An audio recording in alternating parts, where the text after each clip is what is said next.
Welcome back to the From Harvey We Love podcast. I am your host, Harvey World Drizzy. And as you can see, we got some special guests in the building today. Before we get into why she's here, let's get into who she is.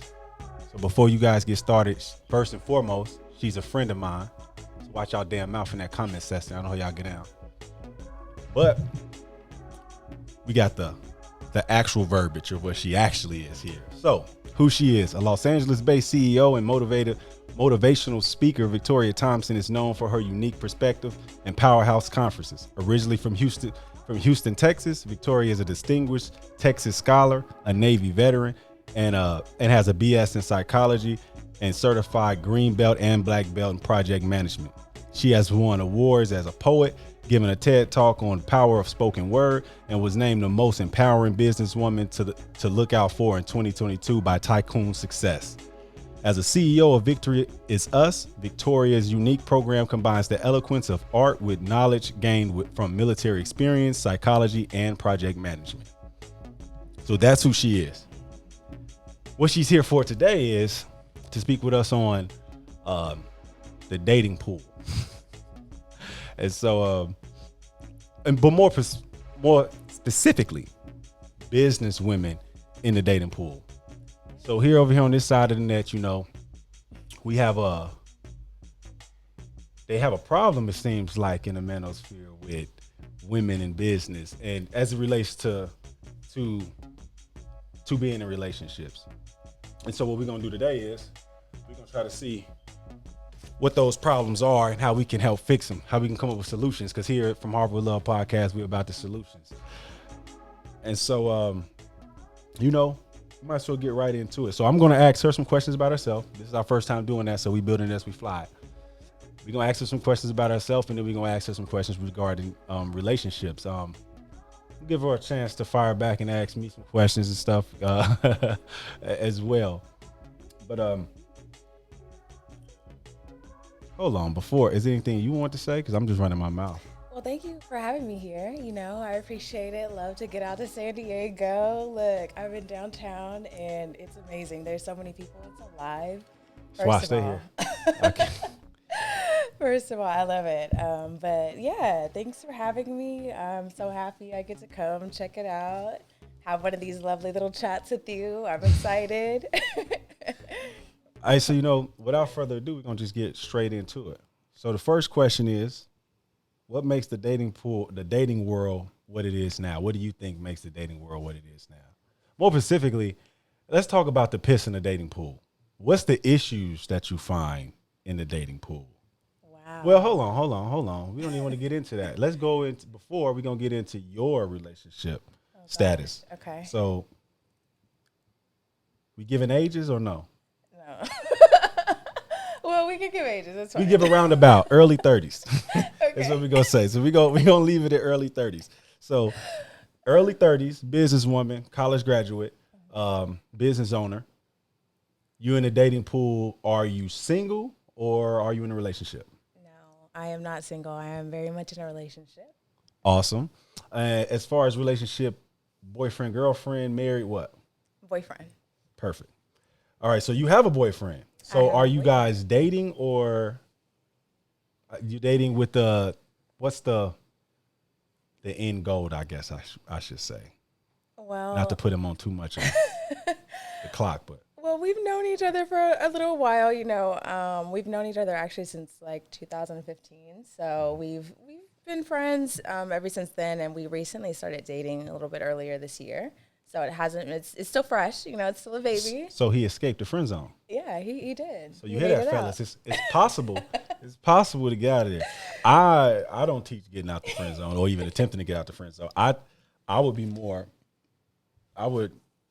accustomed to avoiding the friend zone at all costs. Because for the most part, fellas, like, I don't care what she just said. For the most part, you're not getting out that friend zone once you get in there. Okay, so this is true. Mind you, especially in my 20s. In my 20s, there was no such thing as coming out of the friend zone. You get in there and you smoke. That's like a dump. It's like a wishing well. Once you get down in that motherfucker, you're not getting out. Not without can't help. see you anymore. Bye-bye. But in my 30s, however, I have had a shift in perspective. And so the characteristics and things that I'm looking for have matured. So I think. Oh, that's perfect that you said that, because that's what we're going into next. Oh, Boyfriend, gosh. you are finna be under the microscope. So one of my things I say here on the podcast is I believe that women are choosing men from a broken rubric. I believe that you guys have y'all checklists of what you believe a man should be or what would be a good man for you. And I do believe that when you go into a relationship, you are checking these lists off. My issue is I believe that that rubric has absolutely nothing to do with what makes a man, good spouse, good husband, good provider. One of the analogies I use is you grocery shopping with a grocery cart full of candy. All you don't have nothing in there that's gonna sustain your life over time. It's gonna rot your fucking teeth out and ruin your life. So you're a businesswoman, highly educated businesswoman, psych major. We're gonna hope that your rubric is a little better than the other girls. And so I'm gonna ask Victoria, what do you use? What's the rubric you use? What's his name? Jamie. How did Jamie get in? So I would say that one of the things that I look for specifically would be accountability. Accountability is huge for me, and I don't think that was something that I was looking for when I was younger. Again, I think both men and women when they're younger, what they're looking for and their standards are very immature. And you're right, they should definitely are not qualifiers until you get older, right? So I think accountability is very huge for me. Even when it comes to in conversations, I'm very good at just listening to what a person is saying and listening to what they're saying they're going to do, and then Versus what they actually do. showing up. And mind you, I'm so. I guess I'm so specific with it. I'll chart it. Like I will happily put it out on a piece of paper on a chart just for my own eyes to see, because you can be blinded by other factors like charm and finesse and this and that and the other. But when you put that on paper, it's no, all that charm, that's great. But look right here, Tuesday you said, so as charming as what you're saying is great. But I'm telling you, it's not happening. So accountability is huge. Patience is very huge, because even when dealing with children, especially when I'm looking for qualities that I want in a father, someone to father my child, patience is going to be huge. And she's not a baby mama. No. So No. early 30s, no children. Just that's very important over here too, because I don't necessarily condone guys just running away from baby mamas, but it's not the most ideal situation for any man to be in. And so I teach men this, man. Like it's not somebody for everybody, and you might find somebody who might be your one, and she just might happen to have kids. You just got to make sure that you understand, you weigh the cost, you weigh the the losses. But to be clear, she has no children. No kids. None. So I think those are, especially, since, like you said, I don't have kids, but having a degree in psychology and just loving the development of the human brain just in general, and understanding how precious it really is already, I think I'm very particular about what it is, because I know when I become a mother, I know there are a lot of things that I want to give my child as far as environments are concerned. And I need a man who can foster that environment with me, who understands what it means to be patient and understanding and compassionate, and how to be authoritative. Because I look for authority. Authority is one of the traits that I look for as well. You want a man's man. You want a masculine man. Well, then I want a man who carries authority, but I don't want a dominating man, right? Dominating. Explain that. Very, very different, okay? So, like, guy that I'm with, perfect example, right? So he carries with him an authority to where he doesn't have to be rude. He doesn't have to be disrespectful. He doesn't have to be loud about anything, He just carries with him this sense of authority where when he says certain things, you know what's up. You know what I mean? Like, he doesn't have to say it loud. He's no screaming, no threats. Shouldn't be necessary, yeah. None of that is necessary. And so even when in dealing with me, there's just a way that he deals with me that he carries an authority that it's not a question. It's not a question of whether or not he has this authority with him. It's not a question of whether or not, I'm who I'm speaking to, how I'm speaking to him. It's not a question of whether or not I will respect him. And I think the difference between him and a man who's dominating, when I feel dominated, it's your respect is questionable. Yeah, do it because I said so. Not because I've earned that right. Not because I know what the fuck I'm talking about, but because I have a dick, you got to do what I'm supposed to. Exactly, because you don't carry that sense of internal authority. You are forceful with your attempts to project authority. It's like the Napoleon complex. It's like the little guys, you know, Yeah, when yeah. they so small that they got all this extra aggression because they feel like they need to prove themselves. Yeah, it's not happening. It's I fake have no respect masculinity. for it. So, Okay, so you told us all the things that got him in the door. So now he really need to pull his seat up and listen to this. What gets him out the door? What's the deal breakers for Victoria? that is a good question. So, I mean, are you asking like just in general or specifically? Just in general, not technically specifically. Because to him. a lot of these things, like he wouldn't. He wouldn't even do it. Yeah, it's Perfect. not even him. But loyalty is very important to me. So that's one of the check marks. And we got to break down loyalty though. Okay. So loyalty in multiple senses. So when it comes to physical loyalty, when it comes to intimacy, right? Because there's different levels and different types of intimacy. It's not just physical. Mm-hmm. So I am very mindful with intimacy. What levels of intimacy are you giving, other people? Because again, like I said, it could just be in conversation. It could be an emotional intimacy. It could be an intellectual intimacy. Are you listening to other people over? That is, I guess, a deal breaker for me is if you have certain levels of intimacy with other people that I deem inappropriate. And when I say physically, right, I'm not even talking about, he can't cheat, right? Not that basic. Not even going to that. So cheating physically level. won't necessarily get him kicked out the door. Well, again, it's an understanding of me personally. What do I define as cheating, and because I'm a different kind of girl. So, I don't necessarily have the traditional description or definition of what cheating is because of my particular interests. And I'm glad you said that word traditional as well, because I think that's another problem. We kind of trapped in tradition when it comes to things. So it's like when technology evolves, the law evolves, right? Mm-hmm. And so when crime, everything evolves, right? And so marriage has, and relationships, period, I feel like have been stagnant in a place where it's like this or it's broken. Mm-hmm. And so because if it's like this or it's broken, I believe so many of them are broken. I believe the times has changed. We're not living in the same world Granny and them was living in. And so even some of the things that we might have saw favorable, we might have felt was favorable, it's just not as realistic as it was then. And it's unrealistic to hold men or women for instance, with women, they want you to be barefoot, naked in the kitchen, pregnant in the kitchen, right? That's what they want you to be at home in the house. Well, in American today's society, that's not typically, it's not even realistic a lot of times. A one-person household is hard anywhere. I live in San Diego. Trust me, I know it's hard. I have one. It's hard for me, but I make enough. Yeah. It's not fair. I'm in the top percentage of earners. I'm top 10%. You get the six-figure guys, right? So it's not fair to ask everybody to be that guy. It's just not. It's just not fair. So every guy's not going to be that, and because of that, we're not making enough money in mass. I'm not saying it's some y'all get into the bag. I get it. I understand y'all, but I'm not talking about them. I'm talking about average people, like, because the average people matter in the world.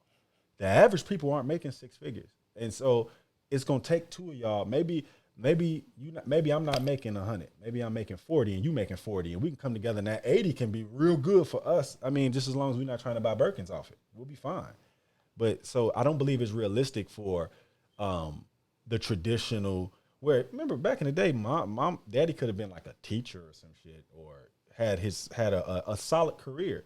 That's just not the times we live in now. So the roles are automatically going to change. When I was in college, I took a class on relationships. It was a psych class, actually. It was on relationships, and they were talking about how just something as simple as us living longer has changed. We get married later in life now. So just the smaller things like tech that you don't see, like with healthcare. The healthcare is so good now that we're living longer. And so you forever used to be 50 years with your wife. Now it might be 80, or something crazy like that. So it's different. And so I'm glad you said traditional, because I believe like that's the first thing we need to do. We need to understand that each relationship with each person it's like a fingerprint. It's very different. Your relationship with me is going to be different than your relationship with another guy, which is going to be different from your relationship with your dad or with your brothers. All of these relationships are different. And even though he might be in the same spot as boyfriend, but this boyfriend is not going to be the same as the next boyfriend. He's going, if there is a next boyfriend, he's not going to, it's a whole different thing that you can't, it's not fair to bring in, like with Jamie now, it's not fair for you to bring in issues that you had with your ex and put it on him. Maybe he was never that type of guy. But if you put that, it's gonna make it ugly. It's gonna make it icky, and I think that's one of the common issues that we have in our relationships today.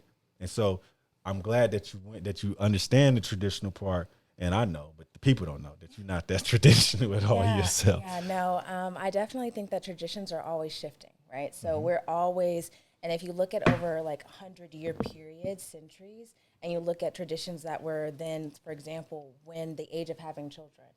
If you look down the centuries, that tradition has always been shifting from younger to older to younger to older. Even certain styles of dress it's an in and an out, right? So I think that traditions stand, I love traditions, don't get me wrong. I think that they have value in the moment of the time of whenever you're using them. And I think each moment brings in new traditions, and I think that's beautiful too.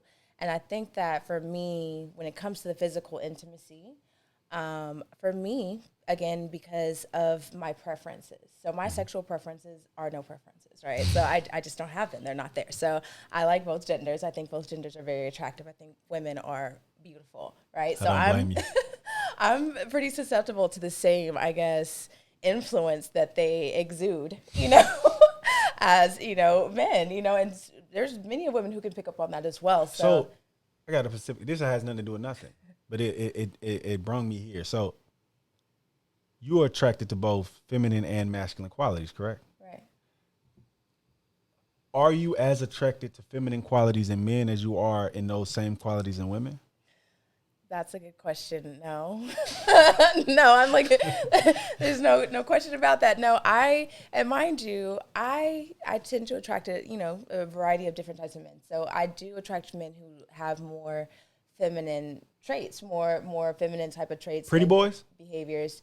Sometimes pretty boys. I think just sometimes sheltered. So sheltered boys. So, but mama's boys. But, and they tend to have more feminine traits, which I don't think is a bad thing. I don't think it's a negative thing. I think it's a beautiful thing. I don't either. Yeah. I always say, like, those guys, a lot of times he going to love you the way that women want to be loved, but they can't see it because they want you to be macho and that guy at the same time. He typically don't come in the same package. Yeah, but I can get it. Yeah.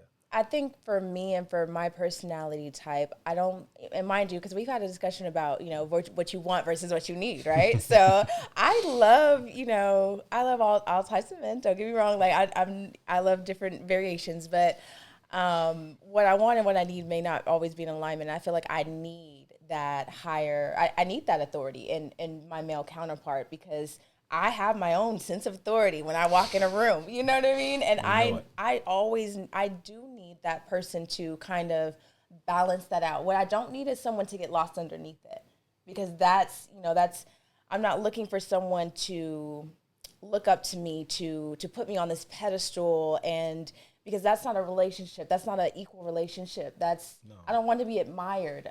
I want my partner to see themselves as equally as endearing as I am. You want to be seen as Michelle Obama and not Ivanka Trump. That's pretty much. So you built your worth and you want it to be used. I get it.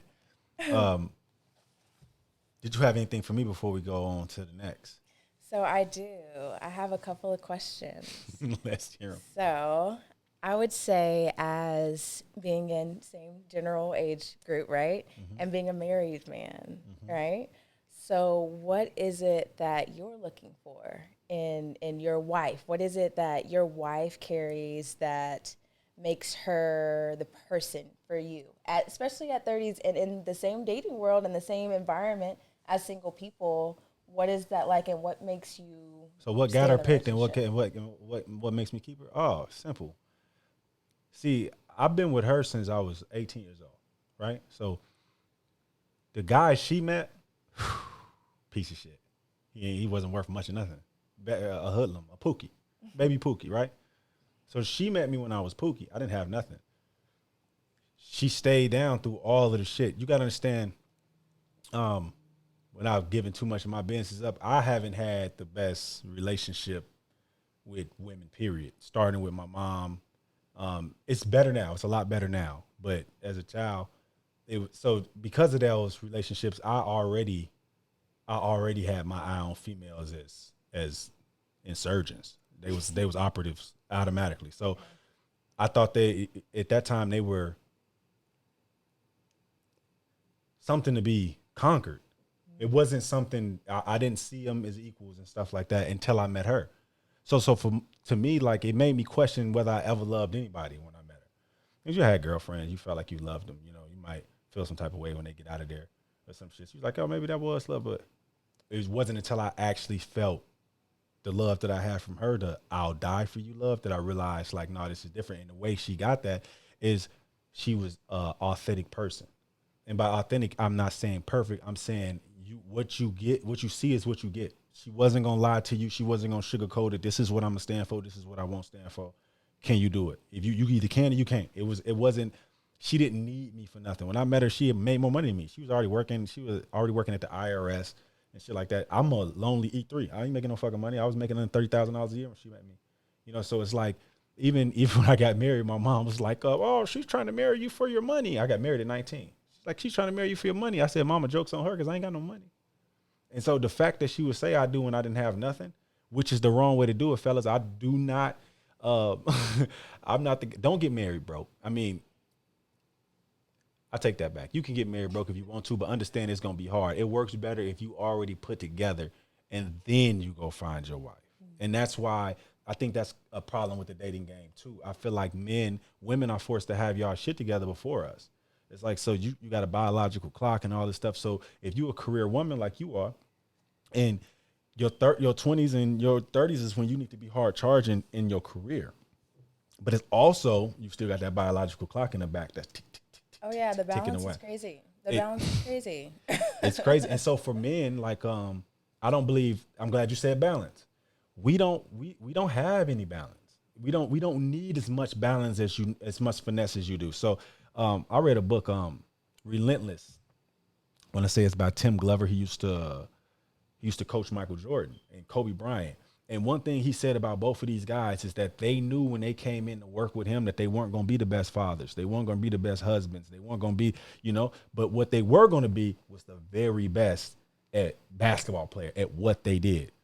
And that makes sense to me. So for men, the balance is almost a misnomer. You got to actually, and that's why it's always good to have a strong counterpart. I was in the military. This is the same thing. I knew that if I was going to be a good sailor, that no matter how you want to put it, that means I'm not going to be the best dad because I'm going to miss birthdays deployed. I'm going to miss things because I got to bring home the bacon.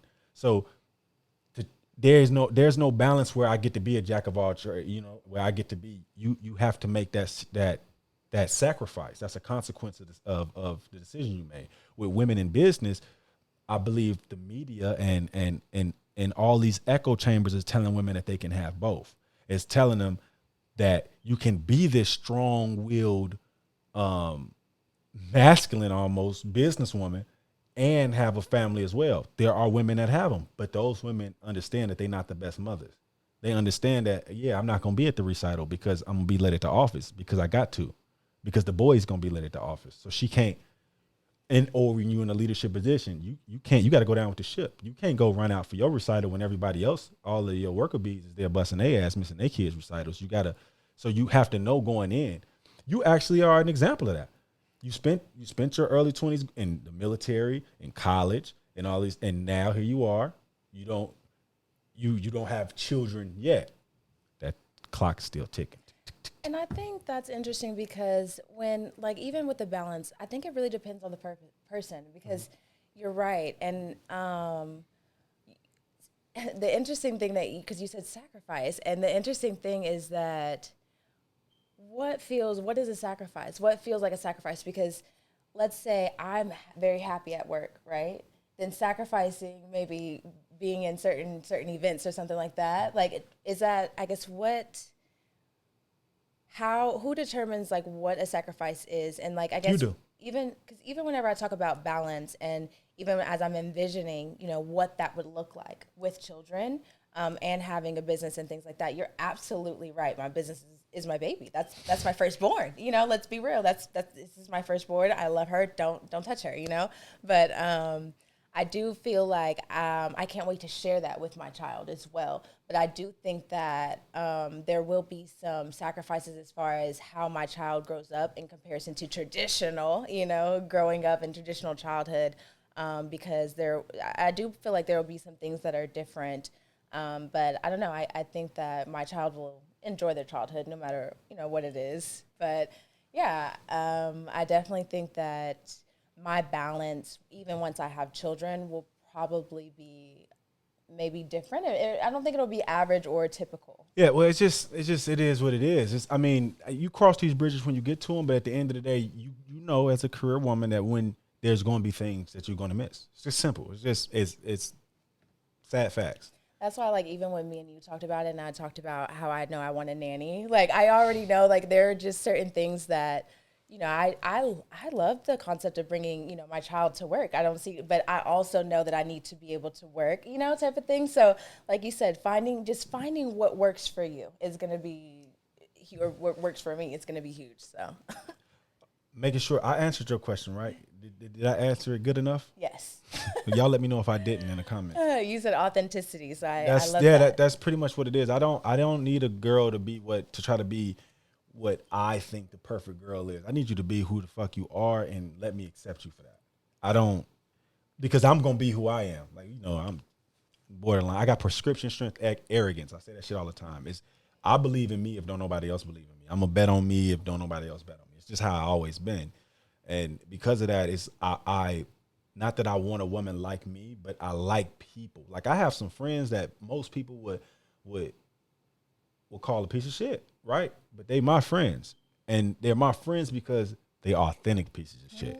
Not, you won't catch one of them telling you that they're anything but what they really are, but they genuine. And I know that when they love you genuinely because they have no reason to hide it. They don't care. They just naturally don't care. As sad as it is, I can get along with those type of people more than I can get along with anybody trying to be an Avenger. I don't know. Yeah. Yeah, so. I like that one. We did that one already. Let's see. Oh, it's a good one. What could men, we're gonna do with the men first. We're gonna get into both. But the first question is, what could men do better in the dating pool? That's a good question. Because I'm pretty sure you ran across a bunch of pieces of shit. And give some pointers of some things that we can do better to kind of clean the piss out the pool. Okay, so I would say there are several things, and most of them are internal. Integrity is huge for me. And I guess that kind of goes into accountability as well, but I think working on developing integrity, and I think the prioritizing having integrity is huge. That would be great. Like, if I think men prioritize integrity a little bit more. Also, understanding, because I think, especially when it comes to cheating and things like that, right? So again, we've talked about how I feel about that, right? But that's not to get beside, because the thing is that it's about there's a way you do something, right? So if me and my partner have had a discussion, and conversation, we know what is acceptable, what isn't acceptable. We've set our boundaries, and that's fine. We do what's in our boundaries that we've set. The type, right, that are the problem are the Decepticons. They're the ones, right? So we got male Decepticons too, huh? We have male Decepticons too, okay? The ones that they feed off of that storyline. They feed off of, almost like you were just saying about that lack of an authenticity. And a lot of times that comes from an insecurity of feeling like they're not enough. So they get to create this image of them, and then this woman believes this image of them, and now they love her because of how she sees him. You know where he got that image from though, right? Of himself? No, the image that he used to trick you with. Oh. Y'all gave it to him. Most of the time, because the guy you talking about, I call him, he more of a Chad and a Tyrone. We got the Pookies and the Ray Rays, and then we got the Chads and the Tyrone. So Chad and Tyrone are typically going to be your male Decepticons. By Decepticons, I mean they're part of 3-6 Mafia. They got the 6 feet, the 6 figures, and the 6 inches or more that you're looking for, right? But on top of that, they pieces of shit. They might listen because they get chances with women. So because I'm handsome, I'm gonna have more experiences with women than a guy who wasn't handsome, 6 foot, made 6 figures, right? And because of that, these Chads and Tyrones, they got a thorough playbook to run. They didn't had so many different relationships and experiences with so many different type of women that they can almost put you in a category and then run that play. It's like playing football. It's like, oh, she came out here in a faux. She think I'm running. I'm passing it on her. And I can see it because I know, oh, boom, okay, you're a businesswoman. I can look and see what type of business you, and I already had one of those before. So now I know exactly what technically, maybe I don't know exactly, but I know the ballpark of where I could play. If I'm with a Dustiana, I'm with one of the little Dusties, the little Ultima drivers, I know how I can come at her as a Chad and a Tyrone because she's so stupid. I don't even really got to run no game on her. Those are the ones that they just knocking them down and getting them up out of there. A woman like you, Chad and Tyrone, sometimes this is where the word intimidated gets thrown around. So I won't say Chad and Tyrone are intimidated. They gonna walk right up to you because they that bold. They see what you got going on, but they think they can beat you because they think like she's not gonna see me for who I really am because she's gonna see all the glitz and the glamour. I know some cats out here right now that if you saw them at the club, you would think that they was it. Their jury is real. Their designer is real. That Hellcat he hopped out of is real, but he go back to a apartment or he go back to a house with 6 roommates and it's 3 bedrooms. That's true, but let's not knock out the ones that don't even have all that because there are some that they have. Maybe it's something else. Maybe it's a feature like they can be tall, but they broke. If you can be tall and broke, and I'm telling you, ask any tall broke dude. He is. You over 6'3", you could be tall, broke, and ugly almost, and still because height is one of those things on the false rubric that I talk about. Height is very high on women's. You'll hear girls say, "Oh yeah, I'm 5 foot flat, but my man has to be 6'2". He has to be at least 6'3". Like, for what? That's interesting because I've never really thought about what height my man. That's never been like a thing that I've like added to my. Yeah, I always hear list. girls say stuff like, "I need to be able to put my heels on and still look up to him," type of thing. And I get it. I understand it. I get it. You feel more protected because your man is so much bigger. And you're right. It does. It is nice. It is nice, but it's not a determining factor whatsoever. Well, yeah, for me, it shouldn't be. That's on the broken rubric that I talk about that a lot of women are using. And so now we're gonna get. So the thing about the deception, okay? So certain men that I've been with, I've noticed that it is literally a thing about having something to hide, like having something to keeping something, because it's not about. They're not having permission to do the act. It's not the act themselves. It's literally about having something that you don't know. I know where you going. So your thing is, you could have told me that, right? And it wouldn't have been that big a deal. And you know that. So let me tell you why he didn't. Let me tell you why he didn't. As a man, that is like the oldest trick in the book. I believe you when you say it because I know you. But for most women, that is the oldest trick in the book. They want you to tell on yourself so she can fire you. It's just like being like, "Oh, tell me, I'm not gonna do anything." Or if the police entrapped you, they ask you all these questions. "Oh, just tell us what happened. We're not looking for drugs. We're looking for guns." You say, "Oh, yeah, I got some," and then they lock you up for the drugs. And so that fear, yeah, right there, and it's when it's happened to so many. It's every man. If you've been with multiple women, somebody told you that you could have just told them the truth, and you tell them the truth. They spaced on you, yeah. And so the thing is, what happens, what sucks with men when they cheat is, and I'm gonna even cover why we leave y'all when y'all cheat immediately, right? So because it's like you'll hear men always begging for that grace when they cheat, but then those same men will tell you that if you cheat, grace. You up out of there, you smoked, right? With you probably can get away with the girls. They probably won't be mad at the girls, but if another dude, it's gonna be a big issue. Oh yeah. And so that's because when men are cheating, right? Typically, they're not looking to replace their girl. They love their girl. They typically their girl the only one getting lied to. The scallywags, they know what the fuck is going on most of the time. You don't want them at all. And so the issue is now you imagine how, as a man, you going out, put yourself in our shoes, you going out and you having sex with this girl that you don't give a fuck about, that she's just good for the sex, right? And you typically not even buying her shit. These new side chicks don't even require you. They want a nigga with money that not gonna spend no money on them. It makes no sense. So it's like a double whammy. I'm getting free cooch, right? And most of the time that ratchet shit be the best shit. I don't want to be with this girl. She don't give me nothing but what she gives me.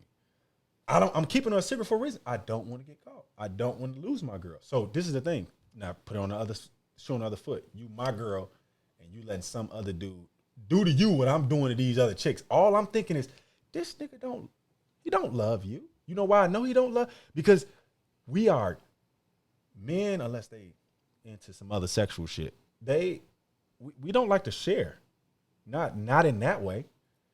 You heard a mama's baby, daddy's maybe. We don't want to play that game at all because you are the life force. You gonna hold. I don't have time to try to figure that shit out. And so when you did it, it's either one or two things. You was monkey branching, which means that you was getting ready to get me up out of there anyway. You was trading me in, trading me up, or trading down sometimes. Or you was just having sex. You was just like, and which is even more scary than you was trading me. Because you was just having sex means that you probably not even capable of pair bonding, and only people not capable of pair bonding is whores. And so now you in a whole different circumstance of bullshit. And so when a woman does it, it's different. She's either one, getting you the fuck up out of there, or two, never gave a fuck about you for the most part. Now I'm sure some type of in-between gray area that exists. But for the most part, it would behoove them to use that as gospel and move the fuck on. I think that it is equal for men and women. I think that it is equally as upsetting for a man when a woman cheats as it is for a woman. Equally as upsetting, but I think that with women, when they get upset, when women are typically, I think, just more used to being upset about these certain things. So I think, what is it? They like almost, what do they call it? When you get so used to something that you don't even notice it anymore, desensitizing. Mm-hmm. So women get desensitized to it more than men, but I don't think that the feeling of how it feels is any different. Of getting cheated on? Yeah. Oh, no. It feels treacherous on both sides. That's a fact. No, I get it. I'm just, as far as the relationship go, when a dude cheats, the relationship ain't necessarily over. When you cheat, it's typically over. It's typically over. I mean, it depends on why it happened, because there's a lot of things. I could be neglecting you, and that could be why it happened.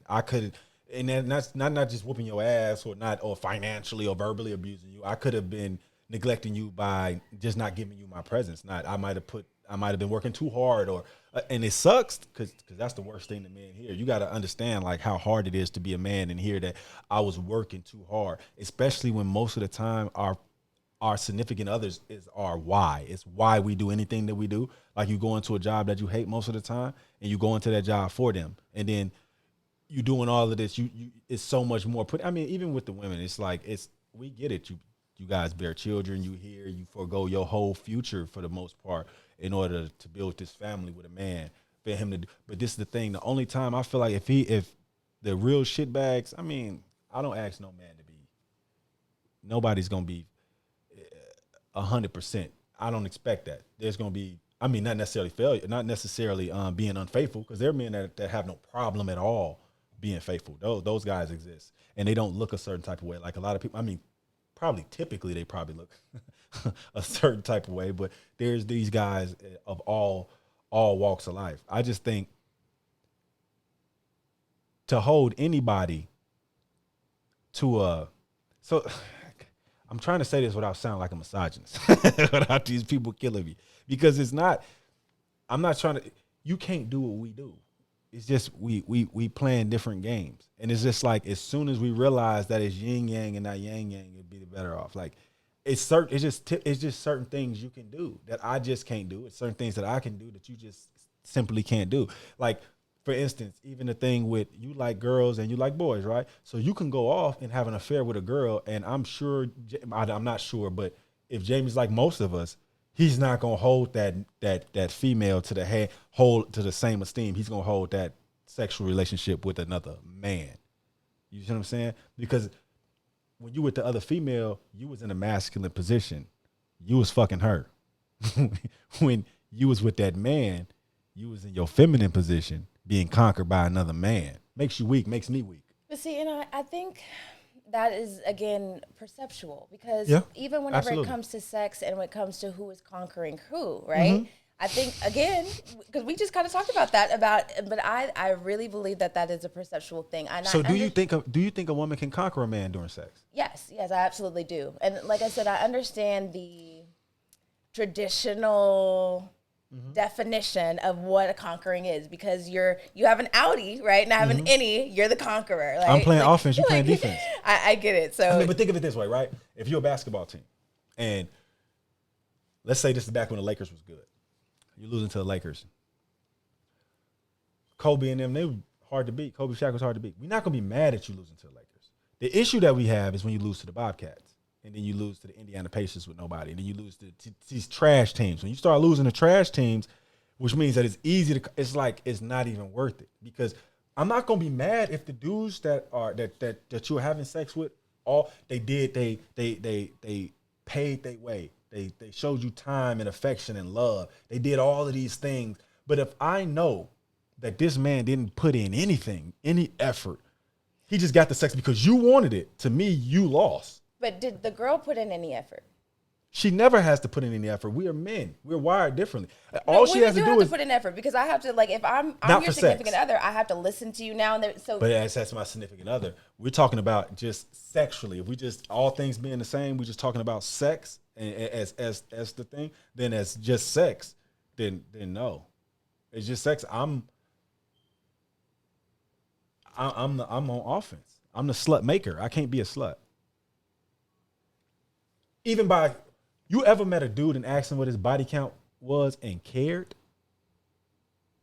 I mean, I think it's very important to know. I mean, I don't think a roundabout number. Anybody what their body because you don't care about any. But think about it. You wouldn't even want a dude. I'm sure Jamie get bitches, or used to, right?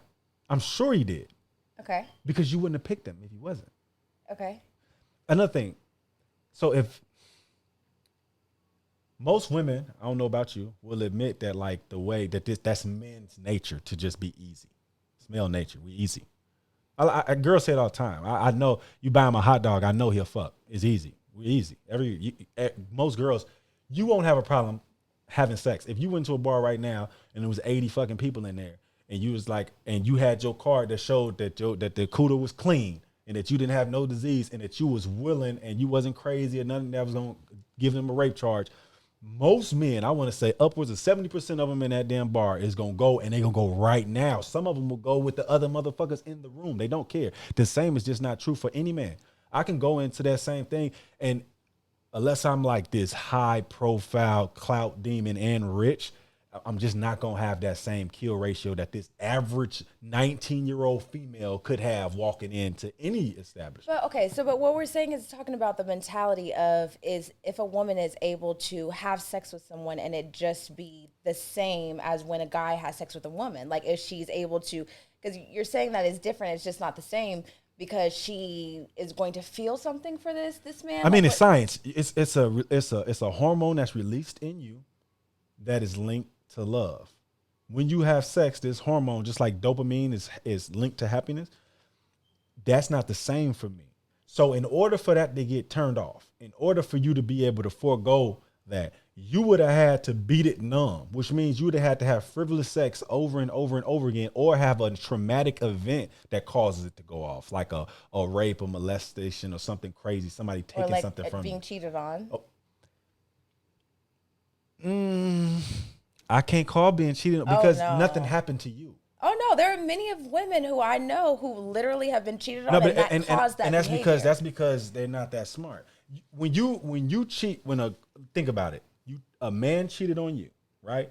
And so now you gonna go back and in turn do a bunch of dicks. Only nigga that you disgraced was your daddy. But see, the thing is that we're not talking about it. We're talking about a behavioral reaction. Whether, like, I think the morality of it is not, we're not questioning, mind you, because it's fucked up for both of us. The morality, like I said, being on the inside and knowing these women and knowing the behaviors prior to the incident, the incident and how jacked up it really was, and then the behaviors. I get that. I get that. And then come back to the regular behaviors once they're past that moment where they're having that emotional experience.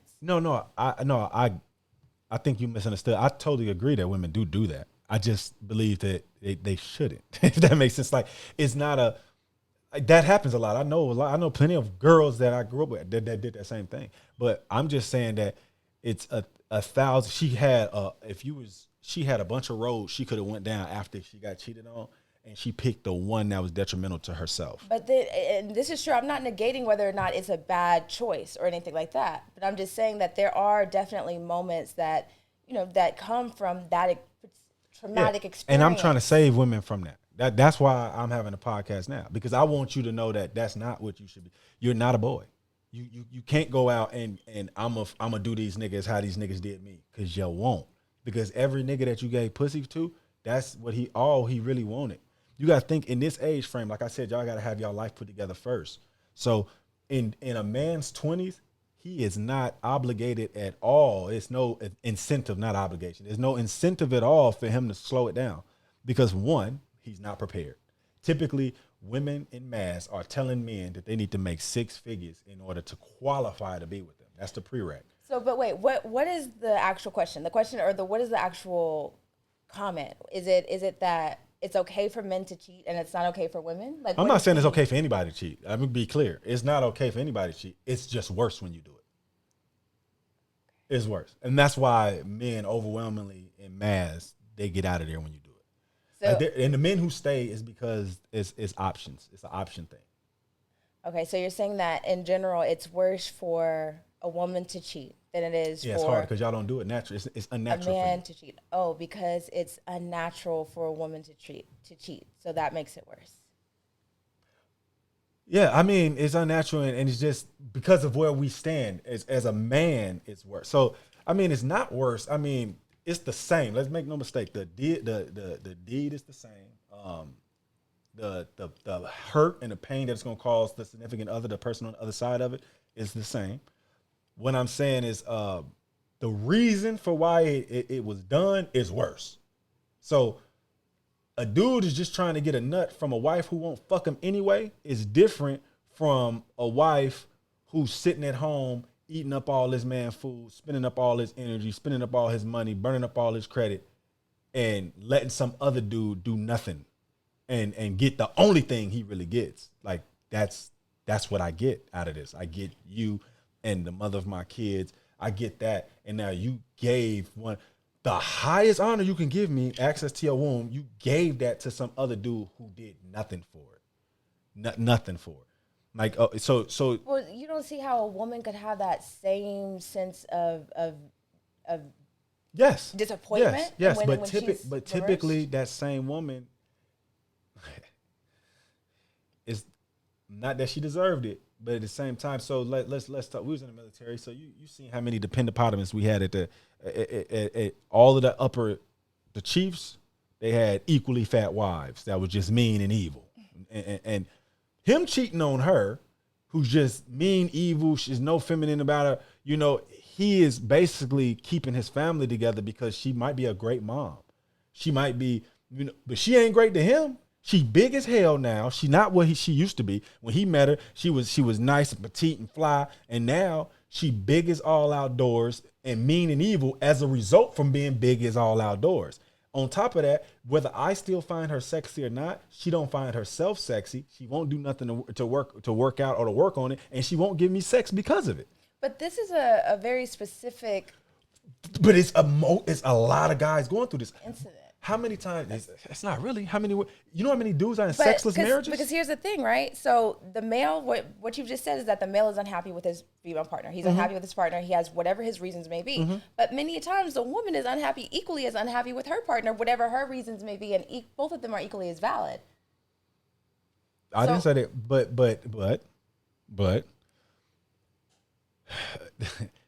for the most part, I'm doing everything. So as a man, right? So say if you the man and this is for provider man. I'm not talking about the 50-50 boys. I don't care about that. That's the part where you need to figure that road out on your own. The 50-50 boys, if you want to be in a relationship with a woman and you want her to pay half, that submission and that femininity that you're going to get from that woman is a lot different than what a man who pays everything, who provides for real deserves. So to me, that's another one of those things we just figure out. But I'm talking about as for provider males, like I am the king of the castle. I do everything. I'm the one that's keeping the thing rolling. And all I'm asking is for you to fuck me from time to time, and you won't. And so fine. For the family, I just go give me some ass somewhere else that you ain't even got to know nothing about. Unless I'm bringing you a disease, or children, or some other crazy ass shit, then really nothing is happening to you. And I'm actually suffering because now I have to put up with 2 women. I don't know what women think of. It's not good to have 2 of them. You know how hard your feelings as my wife, as a wife, your feelings is already going to be, it's going to be tumultuous for me to try to control. But now 2 women, I don't want that. So he's unhappy with his wife, right? He said that, and mind you, you're saying that he's doing everything that he's supposed to do. And he's unhappy with his wife. And you're saying that and she won't change because most women won't. But you're saying that not only is it okay for him to cheat, but he's doing her a favor. I didn't say that. Or the family a service, because you said to keep the family together, right? Yeah. So he's doing a service to the family is for him to go out and to cheat. If all he's doing is that one thing, think about it. So if we're talking about a man that's doing everything and he got one flaw, his one flaw is he go get some ass from time to time, right? But say he's a multimillionaire and he don't spend money on other chicks. He's not giving away your resources. I mean, except for your dick, he's not giving away your resources, right? And so, and you not doing, and we already came to the conclusion that she didn't step back off her job. She's not fucking us sucking like she used to. She just simply is not. Maybe it could be a multitude of things. Sometimes it might be because we have 4 kids back to back and 4 years in a row. And that might have her bogged down, and she might actually literally physically be tired. Well, so, okay, I get it. I get that there are definitely scenarios, I agree with you, where the male is doing everything that he needs to do. The woman's not holding up her part of the bargain or whatever. And so he feels like there's something that he needs to do because he's unhappy. I can get that. I think the choice of what to do, right? Because he could just leave her too. But I also believe that there's equally as many scenarios in which there's the opposite as well, where there's, and mind you, I think what the reality of the average is more in the middle. But there's situations where the woman is doing everything that she's supposed to do and the man is not. So in that scenario, when she cheats, so now is it okay? Is it as acceptable? Absolutely. Oh, wow. Absolutely. If you are a pookie on a couch and you don't have no job, you don't get to tell her what to do with that. You don't. What did Kevin Samuels say? You can't dominate in the bedroom if you can't dominate in the boardroom. If you're not dominating, if you're not able to bring home that's why I have nothing against you 50-50 boys. Some of y'all are my homies, you know what I'm saying? I fucks with y'all for real. But this is just the issue that this is the problem I have. If I'm coming 50-50, I'm getting 50-50. I can't have my girl worrying about what she gonna lay her head looking for the rent money and then wonder why the fuck she ain't got dinner ready when I got home. That don't make sense.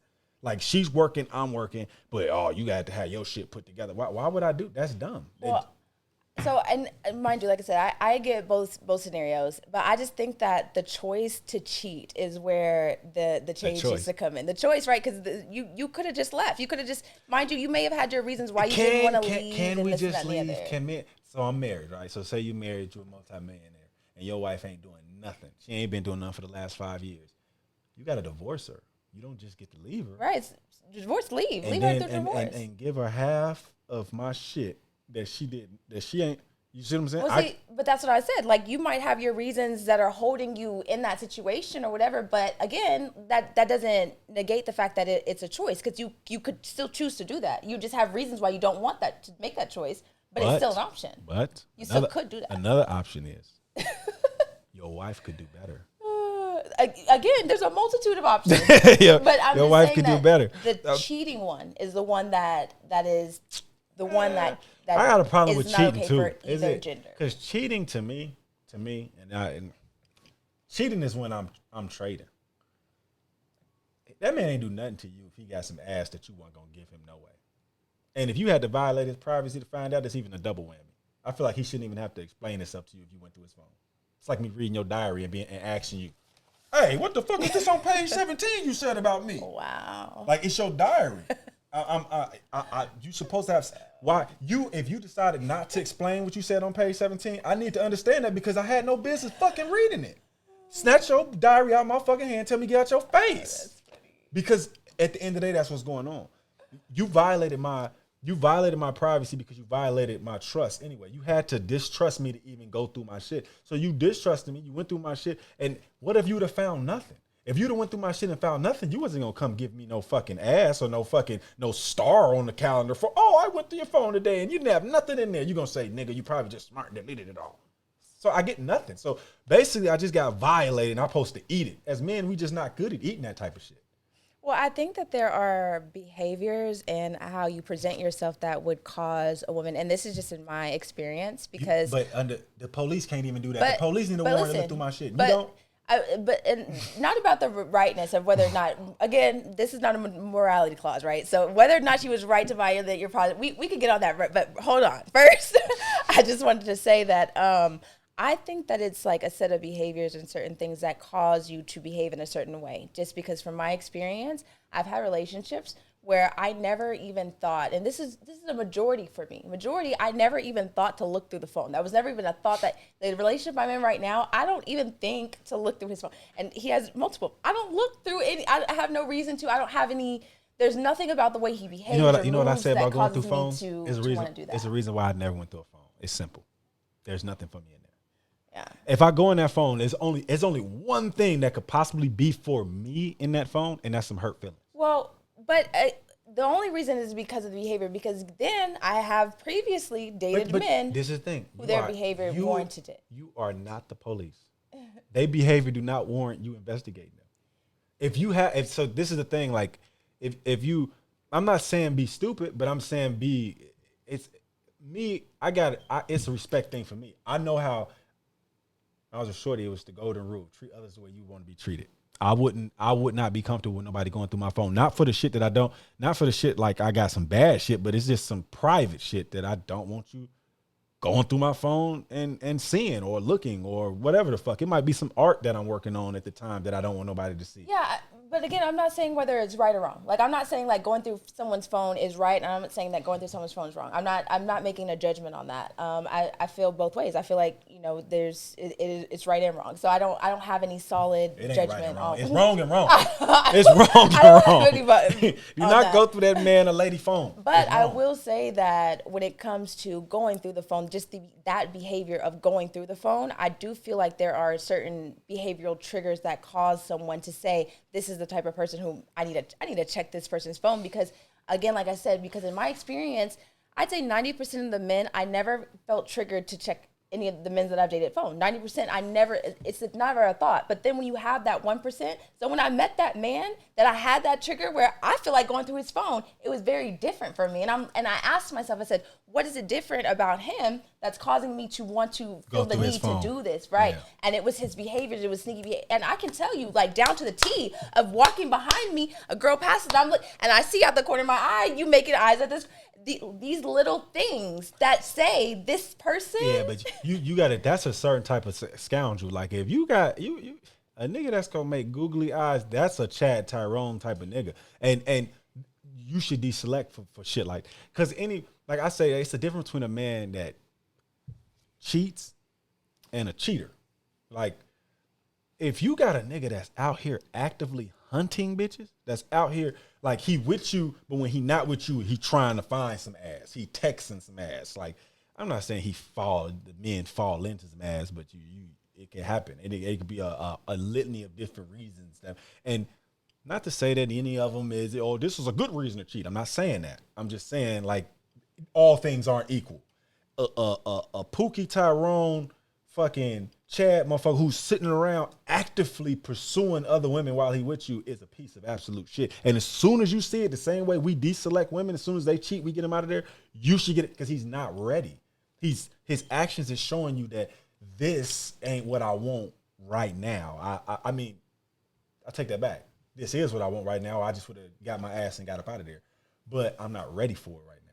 I can't tell you I'm not ready for it, because then no, nigga, you can't get no ass. I don't want to hear it. And so you're going to be like, oh, okay. and he gonna go get the ass anyway. But just like you were saying about loving your wife or whatever, and still and getting stuff on the side, like it's very similar to where it's like you can love the person that you're with, you can love your mate, you can really and still feel like for whatever reasons, That's not how men feel love though. That's not how men feel love. Wait, what? Men, we feel love through respect.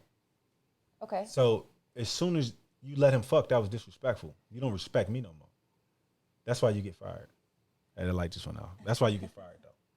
It's not. It's not that much to do. It's just like we're different. I'm saying that I can understand how a man could love. It doesn't just because he cheats on a woman doesn't necessarily mean that he doesn't love her. Is what I'm saying. Like I'm just agreeing with that. That I can understand that because I've seen it to where okay, this person actually does feel there are other reasons why he's cheating. That it's not because he doesn't love her. It's other reasons.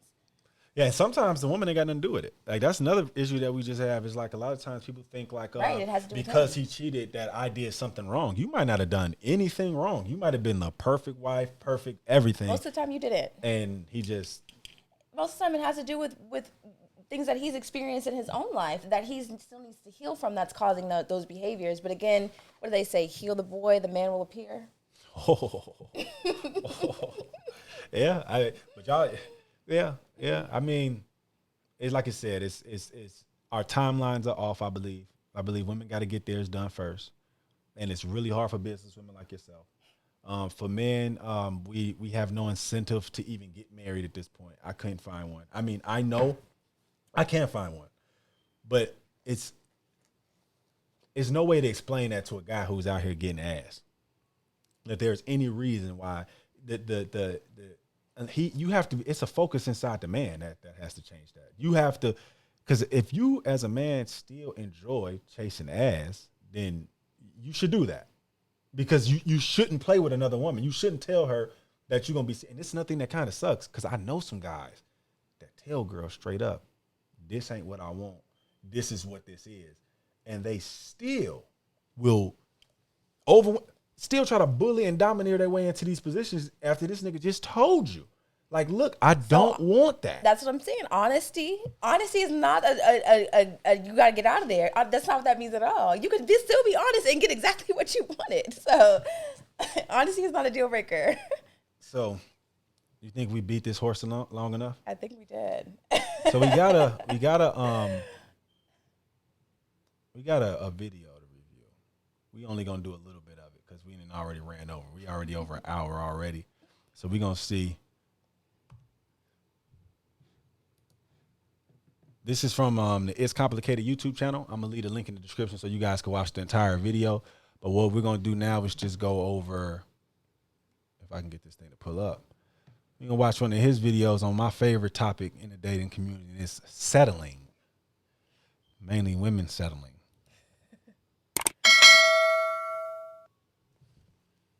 There are many women today who are out earning men, female doctors, lawyers, etc. Why is a male breadwinner considered to be normal for a man, while a female breadwinner is often considered to be dating down for a woman? I think a lot of times we refer to back in the days when men were considered the breadwinners. They were the men. They were the people that brought home the money while the women stayed home. So now the generations have changed and things have changed. You know, now women are getting on their shit. Like, it's not just rely on a man anymore. It's do for your own, and he's gonna do for himself, and you guys can either do that shit together, or, you know, one person could be the breadwinner. I guess it all depends on what you agree on in your relationship, but I really do think that it has to do with the change over time. Why is it? How you feel about that? It's pretty much what we said earlier. Yeah. It's pretty much what we said earlier. Yeah. These right here, you can see in their face that they finna be tyrannical. That a rich man would sooner change a broke woman's life, but a rich woman is less likely to give a broke man a chance. Big facts. Because men like to have the power to uplift and feel like they're doing, I guess, like justice to the woman, versus a woman is like, these tyrannical I don't men. need to, I guess, you know what I'm trying to say? Kind of. I wouldn't necessarily agree with the second part of that question, because I honestly think it's more of a societal stigma where society just kind of like says that women have a problem being with a man of a certain financial, I can see that. But we getting this from the women though. Like, and if you look on any interview anywhere, the women are saying overwhelmingly types. Because remember we talked about the type of women that are being interviewed in these type of interviews, because they're not looking at the general demographic. Like, no, there are other women on other levels. You're not asking all levels. They're not asking all levels, but the ones that they ask could either one, never even articulate a woman's worth. You ask them what they bring to the table, and they'll tell you, "I am the table," because that fellas, it's FYI, if you ain't figured it out, means she don't bring shit to the table. But Again, look at the quality of women that you're asking, not belittling the women or their responses or anything like that. But we've seen even the powerhouse women say these things. Even the ones that the favorable women, the ones that we would actually pick, the 10 out of 10s, they say the same thing. They say what? That they want a woman, or they want a man who making six figures, that's doing all that's doing all these things. They women. So you don't believe women are naturally hypergamous? Well, I mean, I think that's a good question. So when it comes to what a woman wants, I think, again, like I said, it is depending on the woman. I think every woman is different. I think, but if we talking about statistics, right? So you always gonna have the group, and then over here you're gonna have the outliers. Not talking about the outliers. We talking about in mass. Most women, you can group them. Mm-hmm. Most women are looking for. What would you say? Again, I think it really depends, because right now we got to look at it. We're in 2022, right? Mm-hmm. We are in a society where being open to everything, her, she, pronouns, we are in a different society than we were back in the day. So, you think this new society is better or worse for men? Better or worse for men? Mm-hmm. The new society is where with the he, she's, we's, they's, them's, and all of that. You think is that helping the dating pool, or is it muddy in the water? I think that authenticity. I think it's helping people be more authentic. Watch this. Authentic. This is what I think. I think you like most women like masculine men, right? Everything that you just said is the symptom of that is more feminine men. That's why you got men telling you that they the prize now. You got these men. You got a dude, and even the spirit that they ask you, what do you bring to the table? You see what I'm saying? Even the spirit behind that is it's me. You should be lucky to have me. It's what they're going with. That's because they're women now. They're more feminine now. And so all of this stuff that women, y'all are holding hands and dancing the street with the LGBTs and with femininity, because and it's making these feminine men. The value of a woman, I've had even men who felt like they were masculine, right? Mm-hmm. Masculine men who felt like, well, what do you do other than have sex? Like, mind you, there's a lot that I could bring to that particular person. Well, what's your value to me other than? And I was just like, typically it's because women, when they do say what else they bring to the table, it's usually, like, no offense, but a list of shit men don't give a fuck about. But see, he again felt like it's a sense of superiority, right? And it's not even or feminine men that has it. It's just men in general who tend to have a sense of superiority.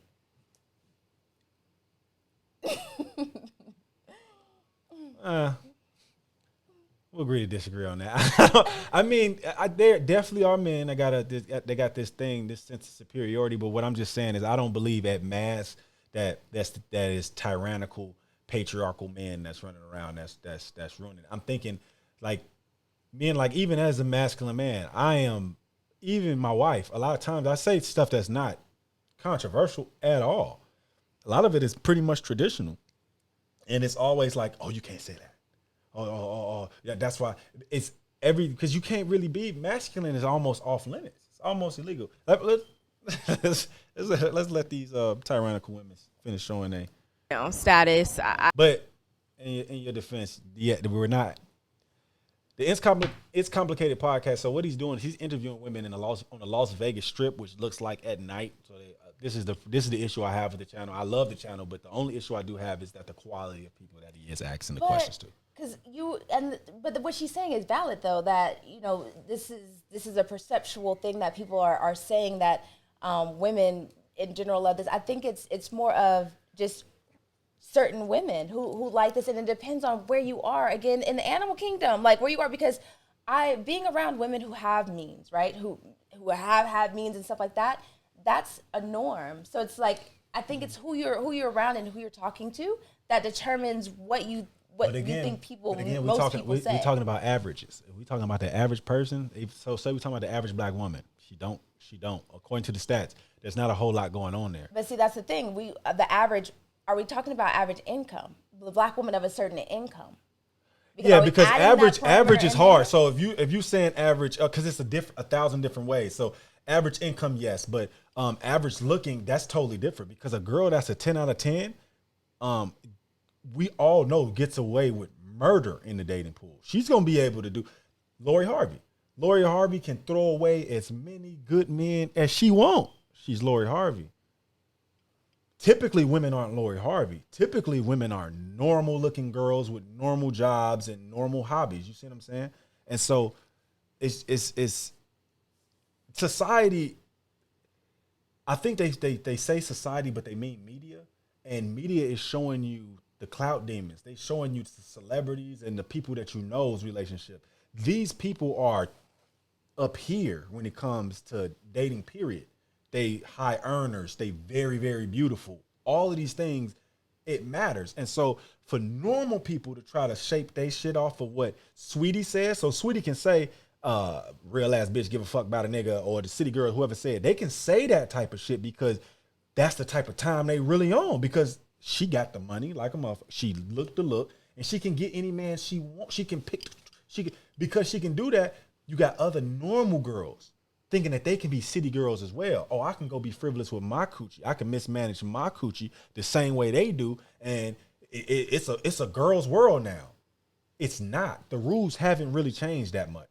And as a normal girl, you can't do what city girls do. But the question was, are women looking what they're looking for? Are they looking for men who are six figures and they're looking all nice and stuff, or are they looking for men who don't have that much money or something? That was a question you asked, right? Yeah. About women. So that's the thing. I think it's not a whether women are or aren't. I think it's about, there's some women who are looking for this, and there are women who are looking for this. En masse, do you think women with money, we talking about the women with money now, are going to pick a man with no money? I think so. And here's the thing. When they're picking their man, I don't think it's primarily based on income at all. So I think that's why they're more prone to pick a man who may not have money, because they're less likely to be using income as a parameter to who they want to be with. Do you know any woman that has money who married down? Yes, many of them. There's a TV show right now about it, and there's like several women on there who are rich and they've married men who aren't. But for the most part, though. Well, duh. But we're talking about rich men, though. How about we're talking about rich women. Rich men, how often do you think rich men marry down?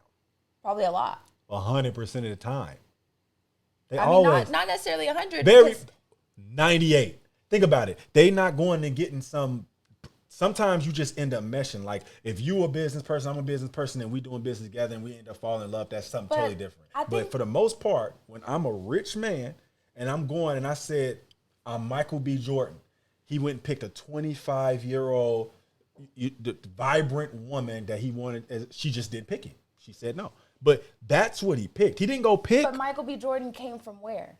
Did he come from means and money? No. See, and that's what I'm saying. There's a difference, because people who, let's say, males who came from means, they came from money. That's the son of fucking P. Diddy. That's the you know what I mean? But these they married down too. Sons of P. Diddy, they married down. Not typically. What's the typical? Because we're talking about what on average. Yeah. On average, they marry across. They marry people who are on similar statuses as them. Give me an example of that.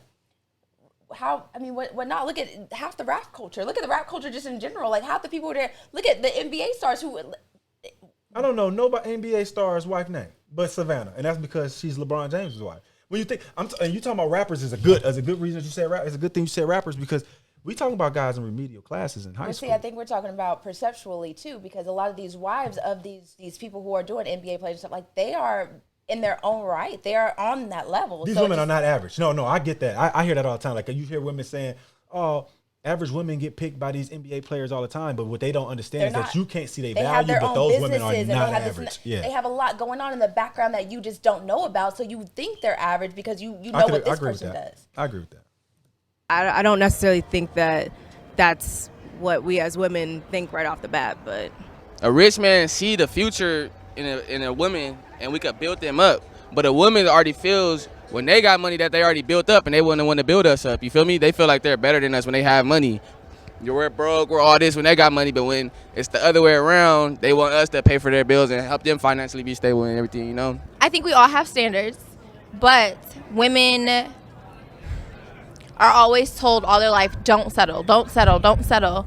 So when it comes to a man that is making less money than you, or you're the breadwinner, whatever the case may be, you feel like you're settling for less, you're settling for, like, you feel like you deserve more, whereas a man takes leadership and accountability and can be that leader in that relationship that a woman cannot be. Okay. What is hypergamy? Ooh, I don't know. That's a big word. Okay. Hypergamy essentially means marrying up to a person of higher status. Which gender is more likely to practice hypergamy? The woman, I'll be honest. Okay, why is that? I would say I can only speak for myself, and it's like knowing that if I'm doing so well in life, like, yeah, I would want to either marry equal or up. Like, why would I downgrade myself if I know again what I'm capable of or what I'm earning? But again, it's easy to say that when you're on this perch and you're not actually on that perch yet, because things look different from that perch. And I'm glad you said that, because this is the problem. You have women who they got an LLC. Ain't made a dollar, ain't got an employee or nothing. But to them, they talk like, I own 2 businesses. How many times they come on Kevin Samuel's show? I own 2 businesses, 2 of them failing. A bullshit boutique and a lash company or some shit or whatever. And nothing against the lash company. I know some chicks that's doing lashes that's getting to the bag for sure. I know some people with boutiques that's getting to the bag for sure, but I'm not talking about them. I'm talking specifically about the underachievers that just got their LLC. They paid their $150 or whatever the fuck it costs to get their little LLC. And yeah, they might even have a website, but they ain't doing nothing. But they gonna hold a man accountable like, you want to be with me, you got to make this much. You don't make that, man. That's not the type. Like her, they just not there. They not on that level. So you're right. The women that are on that level, they gonna think differently because they own that level. So they got a bird's eye view. But most women are pretending to be on these women's level. No woman, just like everybody's saying they got 6 figures, because it's not just y'all lying. Men are lying too. Every dude, you throw a rock and they'll tell you they make fucking 6 figures. That's just not true, because the numbers don't support it. The numbers say that your ass is probably making $45,000 a year on average, is what black men specifically, are making. The black woman is right behind them at like 38K or some shit like that. And that might even be giving them a few thousand. So what I'm saying is, both of them together, if typically it makes no sense if the black woman and the black man together not making 100K on average. All of these dudes saying they making it's just not happening. Same shit with all of the women that's saying, oh, I'm a business owner and I'm I'm all of this shit. You got an LLC, I believe you. But do I believe that it has potential to do anything? Most of the time they don't. They're not built as like you, even with your business, all of the shit that you have to do, all of the traveling that you have to do. Imagine another chick that to say, oh, I do this, but she ain't did none of the shit that you did. That's going to irk you. You put the blood, sweat, tears, the time into getting all of this shit from the ground, all of the struggle time and all of that shit to build your shit up. And then here you hear another female who just started today, and she's holding herself in regard like she own your or better or a better stoop. That's the issue. Like, they all are lost. And they lost because she's speaking now from the perspective of a woman that she has nothing in common with. And men do the same shit. They run around here asking girls what they bring to the table, and nigga, you don't bring shit to the table. You don't have a table for her to bring shit to. What's going on in your life? Your credit is ass. You're fat. You're out of shape. You boning. You can't do 10 push-ups. All of these things are not what get men picked, but you will hear these same type of fucking frivolous dudes asking women what they bring to the table and holding them. And that's the issue I feel like in the dating pool now. And so when he asks, like, do you believe that men or women are more hypergamous, it depends on what you mean, because when you're talking about... I think he meant the mass, though. Well, when you talk about financially, or when you talk about even beauty, right? I know we just meant financially. Hypergamous, men are absolutely going to try to get a woman out his league. For sure. for sure. That's our version of being like y'all gold diggers. That's our version. Is we absolutely know, and I call them the good guy weirdos. The good guy weirdo probably got a lot of money in his pocket. And I think a lot of that has to do with how we were, again, socialized. We're talking about nurturing, right? So women, again, are nurtured to have this perspective of what settling is, what that means, what that looks like, right? Mm-hmm. And then just like men are nurtured to have this perspective of what success looks for. And a part of that typically is this beautiful woman who, So a part of his sense of being successful means to have this. Just like for a woman, a part of her sense of being successful as a woman means to have this man who is this, or whatever, according to what she's been nurtured to believe. I agree with that. Okay, so if women historically married up, wouldn't that mean that men historically married down? I mean, Look at her face. So who's really settling for who? Look at her face. In society, women have always been the prize. So it's the woman trying to earn the man trying to earn the woman's attention or, win her over. So at the end of the day, A caveat: good women have always been the prize, not women. hey, we're the catch. So it's the man trying to get us. So no, he's not marrying down, even if per se Look at her. I don't Period. make as much as Look he at her does face. because again, he's happy to have me on his arm. Which gender is more likely to practice hypergamy? Men. Females. Females? Why do you say men? Why do you say females? It's just naturally in them to do that. No, females marry higher up all the time. Okay. They marry for money. Okay, so they're not going to mess with a guy that's broke. I mean, if you're a guy that's broke and you have nothing to offer a woman, right, why would a woman mess with you? Most women will not. Okay, so, you got to have something going for you as a guy. A good personality, good look. He drunk as hell, but them facts though. He drunk as hell, but them facts. None of that means nothing. Most women want stability, as in money, and as a lifestyle. Like when you talk about the big dream is like, oh, I want to live in maybe a big house and marry into a good life and stuff like that. But I think where we came from in Denmark, it's quite equal as it is right now. Definitely. It depends how good your education is. And She just said the exact opposite of what she said, and she said definitely. Like you just said that. Oh no, over here where we're at, it's not like that. Definitely, that's fucking weird. In our case, our education would be. That's the echo chamber that we talk about. We feel like most women are in these type of echo chambers where she had an opinion of her own. And then you see, if you watch, her face was balled up the whole time she was talking. I don't believe it. And as soon as she got on the mic, she totally went against. Oh, I don't believe in any of that shit she said. She said, "Oh yeah, I can see that." But to be honest, the first girl didn't seem like she put a whole lot of thought into like she her started answer talking. before she. And both of these, have they been drinking? Like it's nighttime. They probably do. They on the Las Vegas Strip. Now she looks like she's probably the driver. So she just like the man. Definitely, but that's like the American dream. Okay. If women historically married up, wouldn't that mean that men historically married down? I want to see what she got to say. Let me Yes. I mean, so the way you put it together, yes. Yeah. So who's really settling for who? I think as soon as you get married, the man settled for the women. The man is always settling. In every situation, the man always has to settle at a certain point because there's no woman that you're going to meet that's going to check every single box. Eventually, you're going to have to settle. Okay. Is hypergamy for women ultimately about security and survival? I can't say that. I have to disagree because a lot of women, like, about those two definitely, but financially, that's a big thing. Isn't that a byproduct of evolution? I mean, didn't women want to secure the best genes for their offspring? Isn't that a primal instinct? Yeah. So then wouldn't it be about security and survival? Yeah. I have to agree then, yeah. Is hypergamy for women ultimately about security and survival? You can already tell which one's going to be the grenade launcher. This one right here in the middle. You can already look at her face. So she got the mic. She ready to say some bullshit already. They don't give a fuck. They just ready to go get drunk. I think yes. It could be. Guys, what are we doing? Is that a byproduct of evolution? Well, yes. Women look for attractive, traits in their male to secure them and their offspring. That's like I think the whole thing. men marry down because the girl's good looking, and women marry up because for like money and stuff. And they have to be good looking.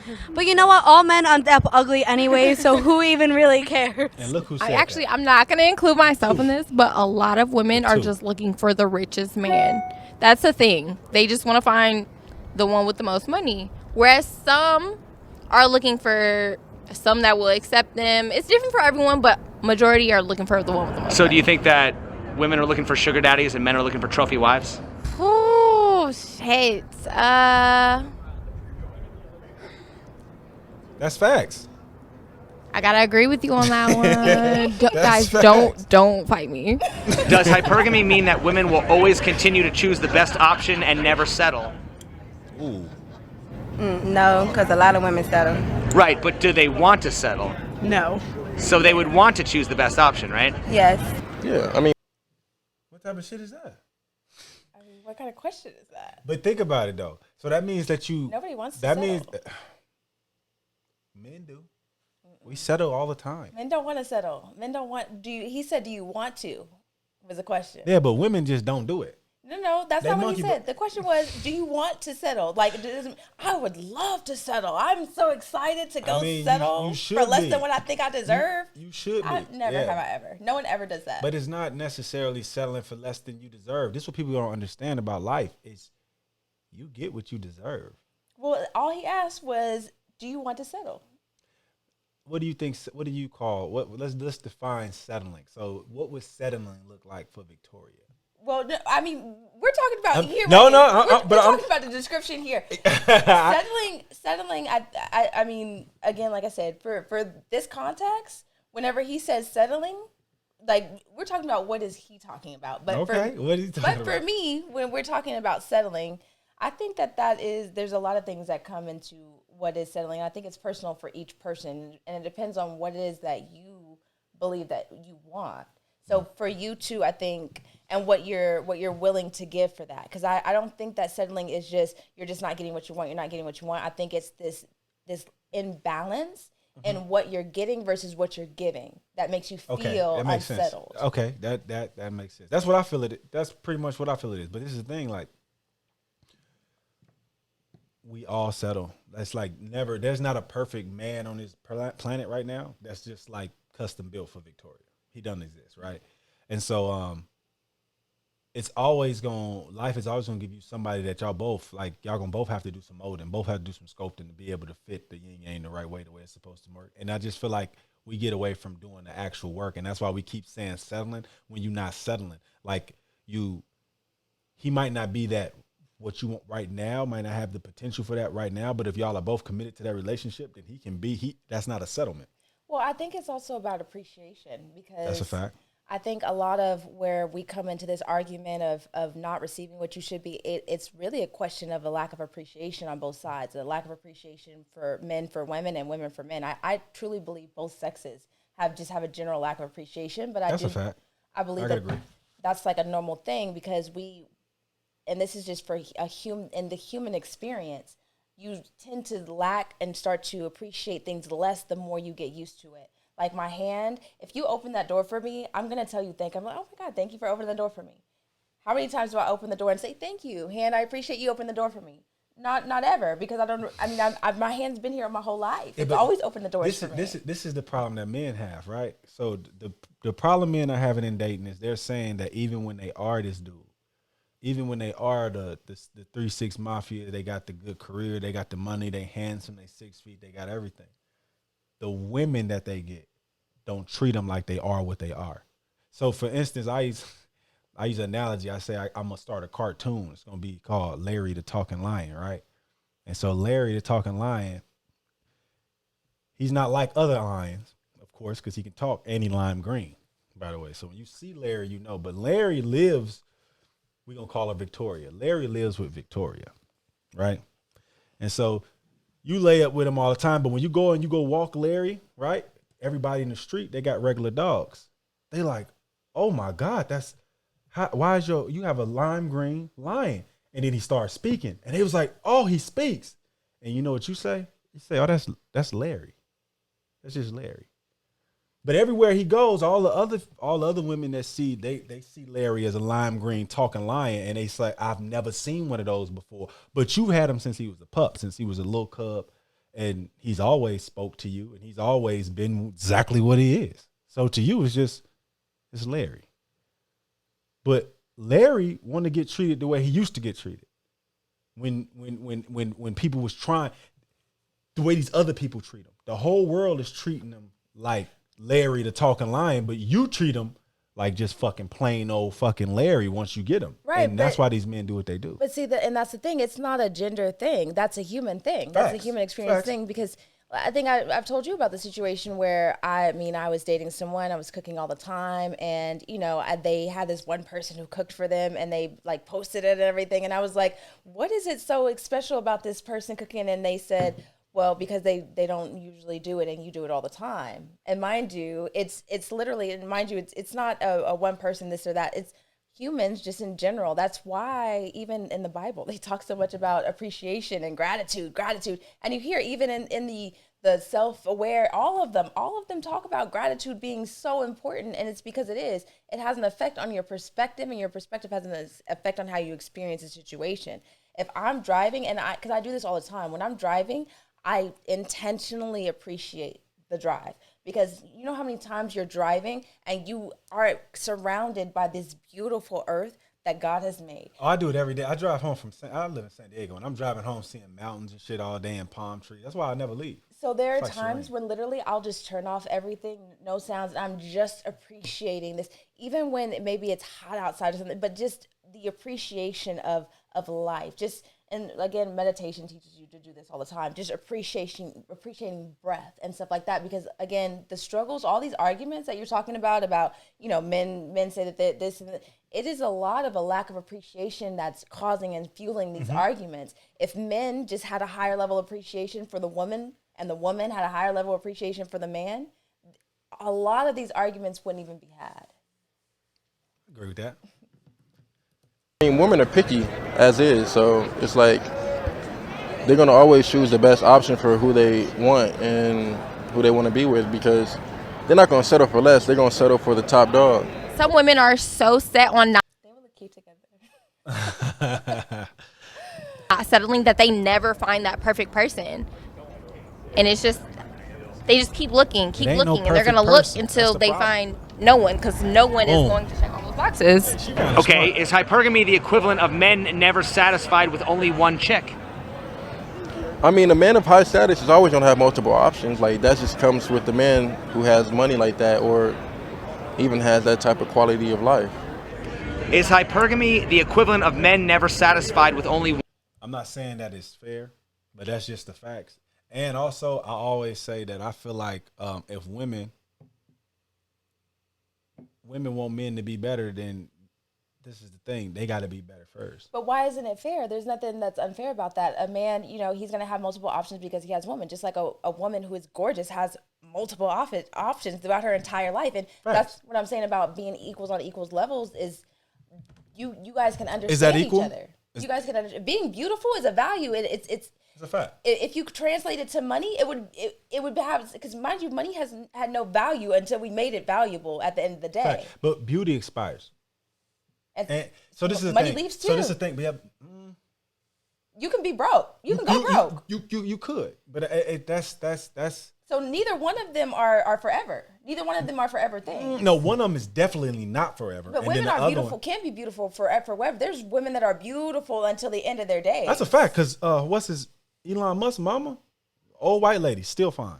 Old lady, yeah. She apparently Mae Musk was fine back when she probably in her fucking 80s or some shit like that now, and she still, when you see her, still look put together. So their beauty is in the eye of the beholder. It's a subjective thing, and yeah, but the stereotypical beauty that men lust after, that they look for, is in youth, and it expires. And so what I'm saying is that man is gonna pick that woman for her youth, and he knows it's gonna expire. He knows. His money necessarily is not going to expire. If I'm a big kahuna billionaire, my money's not expiring. But I mean, your money could expire because It could, but we're talking about theoretically. I might lose the B, but I'm gonna keep an M. But see, here's the thing: like how you spend your money and how you're willing to spend your money and things like that will change. Just like a woman's beauty and how she is beautiful will change too. But again, but a million over time is gonna spend less money just naturally because he'll have everything. He won't have maybe he has kids. A million things could come up as to why he has less money or why he spends it differently. Maybe he's not buying the luxury cars anymore, and I agree. Just like she's not wearing the luxury brands or whatever. His money could go. That's a fact. But what I'm saying is typically, the money is going to outlast the beauty. It's typically is. And so what it's saying is like a man is automatically, the day he get married, you are settling for a woman who's going to be less beautiful. If that's what you went and picked a woman for. Now, I wouldn't pick a woman for beauty. I feel like that's a part of that broken rubric. I would pick for other things. I mean, of course, I'm not an idiot. I'm not a fool. Beauty is in there. Of course, I have to be attracted to her. I'm going to want to be attracted to her, but it's not going to be as high on that list. If she got all of these other things and she happens to be beautiful on top of those, then that's different. Like, I just won't select purely for that. Now, I might select you for a relationship because men we're single and then we're married. It ain't no in between. Ain't no girlfriend or boyfriend type of thing going on. Like it's going on. I'm sure men are telling you this shit, but most of them, until they get down on one knee, you're not the one. That's just how it is. But I agree with a lot of stuff you say. You know what? Matter of fact, I don't even think we on because we already went. Let's see how long we went on. Yeah, we already went on. So we just go back to this. Get this one off. Let me get this down. Where's my bam? Yeah. So yeah, we don't need no more of that because my issue with that is like a lot of those people probably be under the influence, so they're not our brightest. You know.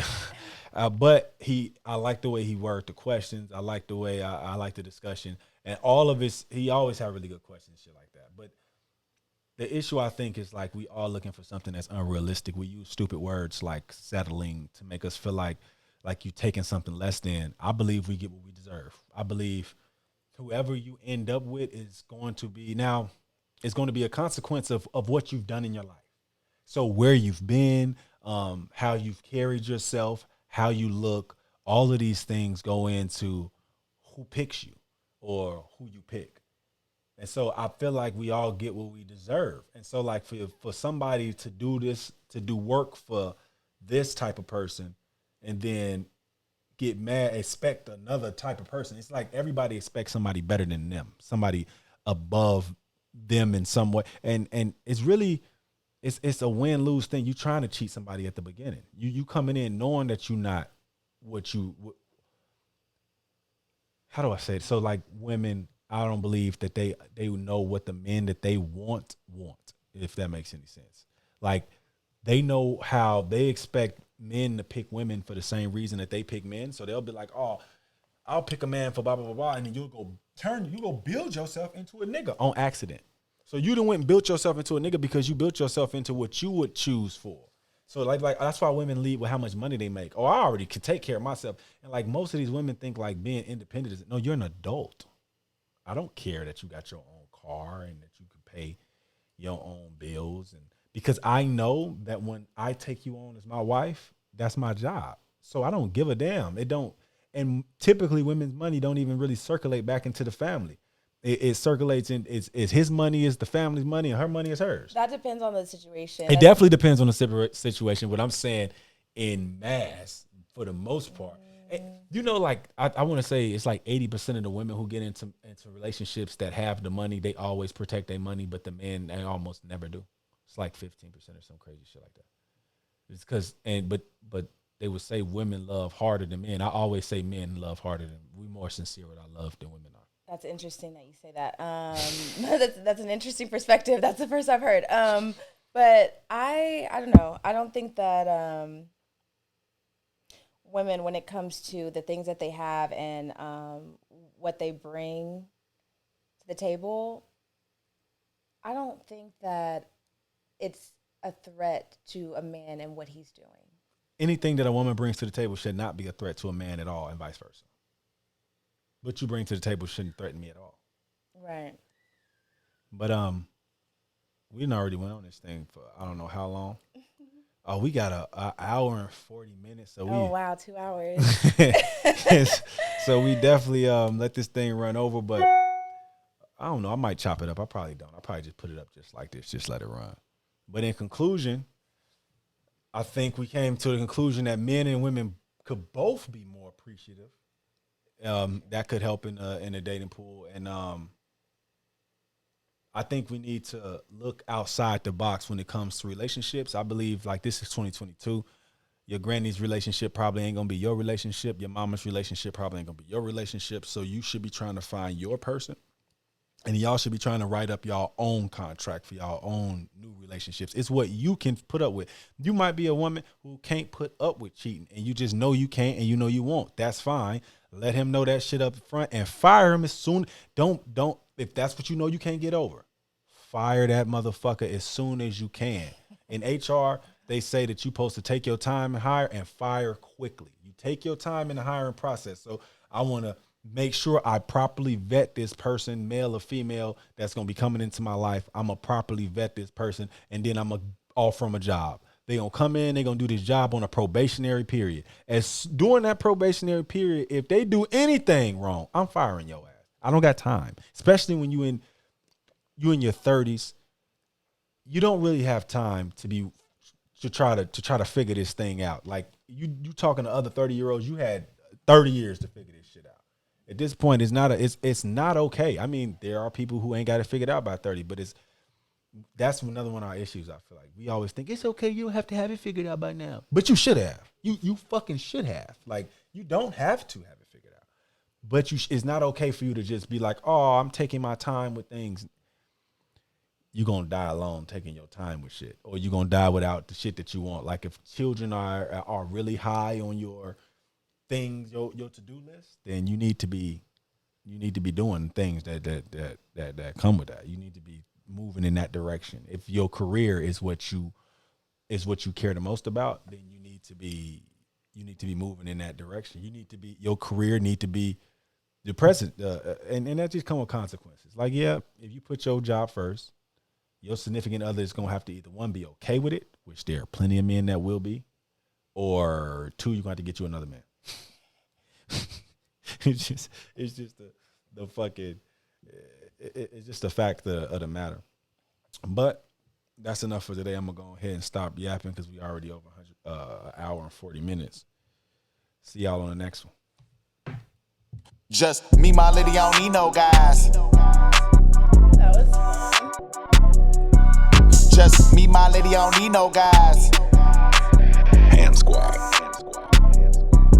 Just me, my lady, I don't need no guys. Headed to the top, I don't need no ride. I'm so fly, how fly is he? I can stop now, let the beat just ride. Niggas like, might as well join them. Nothing we can do to defeat those guys. Us in the world like Bonnie and Clyde. She was there when niggas wouldn't loan me a dime. She was there when I was feeling lonely inside. Niggas not real cause it's all in disguise. I can feel the hate cause it's all in your vibe. Diamond in the rough, yeah, start on the rise. Big confidence, that's all on my stride. Money, money, money, that's all on my mind. Yeah, see, it's just me and my old lady. Born all in the 90s, but our soul came from the 80s. I know she'll get on your ass if you ever tried to play me. Got her back, she got my front, that's how it been round this bitch lately. Bro, nigga don't wanna hang with you. On gelato, I mix it with dangaroo. Baby twerking and grabbing her ankles too. Demon throat, but she's sweeter than angel food. Every week at the knee like an ankle boot. Cool laid back, far from a lazy dude. Found his business and all about his paper too. Picture me taking off for a day or two. I heard black love was a beautiful thing. From a boy to a man, I became a king. Proceeding to conquer so many things with the love and the help of my beautiful queen. And I'm still with the same usual team. And y'all still do the same usual things. All I do is win and I cannot lose. Cause in my life I keep God number O and E. Yeah, me, my lady, I don't need no guys. Just me, my lady, I don't need no guys. Just me, my lady, I don't need no guys.